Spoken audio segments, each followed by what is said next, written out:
உங்களுடன் ஸ்டாலின் சரி. இவ்வளவு நாள் அவர் யாரோட இருந்தார்? ஓரணியில் திரள்வோம். எதுக்கு? கூடி கொள்ளையடிக்க, கூடி கொலை செய்ய, கூடி கற்பழிக்க. அதுக்கு தானே. வேற எதுக்கு? ஒவ்வொரு வீடு தேடி போகுது. எது போகுது? வீடு தேடி அரசு. இவ்வளவு நாள் அரசு யாரை தேடி போச்சு? உங்களுக்கு என்ன பிரச்சனை? பிரச்சனையே 60 ஆண்டுகளா நீங்க தான். உங்க அப்பா, இப்ப நீங்க, அடுத்து இப்ப உங்க மகன், நீங்க தான் பிரச்சனை.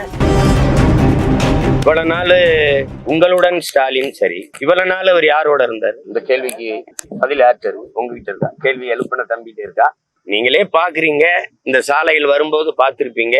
வீடு தேடி அரசு என்று ஒரு பாரவுந்துல தமிழ்நாடு அரசு முத்திரையே போட்டு அது ஒவ்வொரு வீடு தேடி போகுது. எது போகுது? வீடு தேடி அரசு. இவ்வளவு நாள் அரசு யாரை தேடி போச்சு? ஓரணியில் திரள்வோம். எதுக்கு? கூடி கொள்ளையடிக்க, கூடி கொலை செய்ய, கூடி கற்பழிக்க. அதுக்கு தானே. வேற எதுக்கு? கூடி குடிக்க. வேற எதற்காக இந்த ஓரணியில் திரள்வோம்? ஓரணியில் எப்ப திரள்விய? தேர்தலுக்கு 6 மாசம் இருக்கும்போது. அதுக்கு முன்னாடி என்ன பண்ணுவீங்க? என்ன பண்ணீங்க நீங்க முதல்ல சொல்லுங்க. இலவச அரிசிக்கு 500க்கும் 1000க்கும் கையேந்த வச்சுக்கிட்டு, வேட்டி சேலைக்கு, இலவச திருமணத்திற்கு ஏங்கி நிக்க வச்சுக்கிட்டு, பிச்சைக்கார கூட்டமா மாத்தி நிறுத்திட்டு, மண்காக்க, மொழிகாக்க, மானங்காக்க எப்ப வர்றீங்க? உங்களுக்கு என்ன பிரச்சனை? பிரச்சனையே 60 ஆண்டுகளா நீங்க தான். உங்க அப்பா, இப்ப நீங்க, அடுத்து இப்ப உங்க மகன், நீங்க தான் பிரச்சனை. நாட்டுக்கு பிரச்சனையே என்னன்னு தெரியாம இப்பதான் பிரச்சனை என்னன்னு